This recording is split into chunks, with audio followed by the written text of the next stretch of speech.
ممشاد ان کا نام ہے، ان کی موت کا وقت آیا، انتقال ہونے لگا تو پاس بیٹھنے والوں نے دعا دی کہ حضرت آپ کو اللہ عز و جل جنت کی فلاں فلاں فلاں نعمتیں عطا فرمائے۔ کہنے لگا بھلے آدمی، جنت تو 30 سال سے بن کر سنور کر میرے سامنے آ رہی ہے، میں کبھی اس جنت پہ نظر ہی نہیں ڈالتا۔ کیوں؟ صوفیوں کا عقیدہ ہے، آدی کلندری رابعہ بصری کہا کرتی تھی جنت کے پانی سے جہنم بجھا دوں، جہنم کی آگ سے جنت جلا دوں، پھر بے لوث ہو کر عبادت کروں۔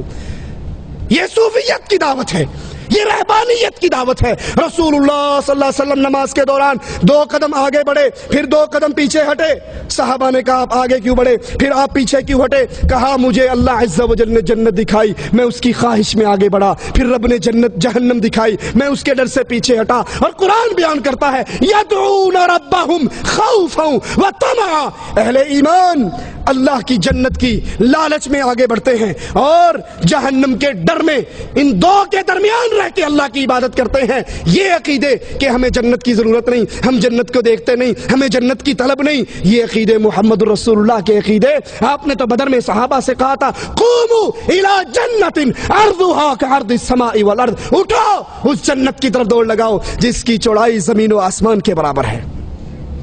572 صفحہ ہے فضائل صدقات کا، رہبانیت اور صوفیت کی دعوت۔ کھانا پینا چھوڑ دو، بیگم بچے چھوڑ دو، پہاڑوں میں نکل جاؤ۔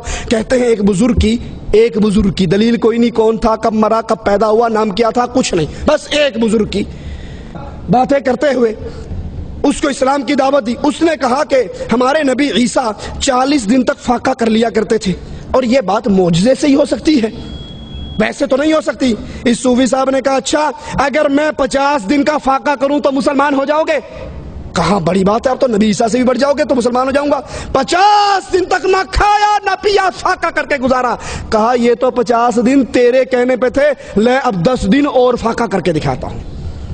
یہ کس رسول کی تعلیم ہے؟ یہ کس نبی کا دین ہے؟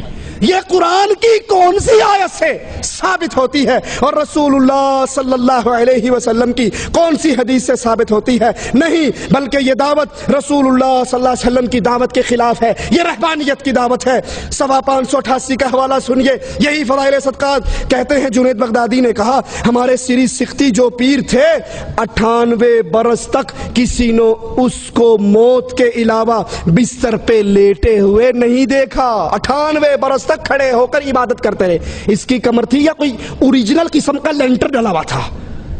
رسول اللہ صلی اللہ علیہ وسلم تو فرماتے میری بیوییں ہیں، میرے بچے ہیں، میں ان کے پاس ان کا حق ادا کرتا ہوں، رات کو سوتا ہوں جاگتا ہوں۔ عائشہ اپنا ہاتھ پھیلاتی ہیں رسول اللہ کو تلاش کرنے کے لیے، دیکھتی ہیں بستر خالی ہے، نبی تو سوتے بھی تھے، جاگتے بھی تھے، نماز بھی پڑھتے تھے، اور 98 برس تک لیٹنا نہ، جاگتے رہنا، 12 برس تک ایک ہی وضو سے نماز پڑھنا، یہ رسول اللہ کی دعوت نہیں بلکہ فضائل اعمال کی یہ دعوت صوفیت کی دعوت ہے۔ اللہ سے دعا ہے اللہ ہماری خطاؤں کو معاف فرمائے، اللہ ہمیں سچ کہنے، سننے، عمل کرنے، پھر اہل شرک سے، اہل بدعت سے برات کرنے کی توفیق عطا فرمائے۔ پھر بیٹی کا رشتہ دیتے ہوئے یہ نہ کہیں کوئی گل نہیں، ڈاکٹر تو ہے نا، انجینئر تو ہے، اگر وہ مشرک ہے اپنی بچی کو گھر بٹھا کر بوڑھی کر کے مار لو، یہ غیرت برداشت کر لو، لیکن کسی مشرک کے ہاتھ میں معاہدہ کا ہاتھ نہ دو۔ اقول قولی ھذا واستغفر اللہ لی ولکم ولسائر المسلمین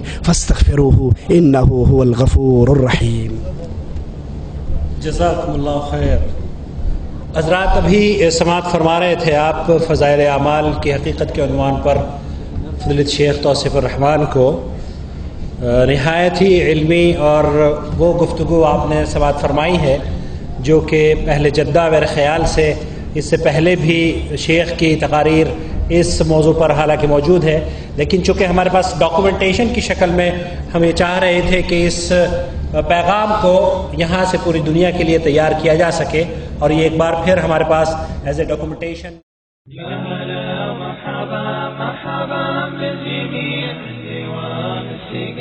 عندنا تغبير يا هلا مرحبا مرحبا بالجميع، عندي ومسلقة عندنا تغبير، الكرم لكم والكرم ما يضيع، عندي قوم انتحاموا على دينها، الكرم لكم والكرم ما يضيع،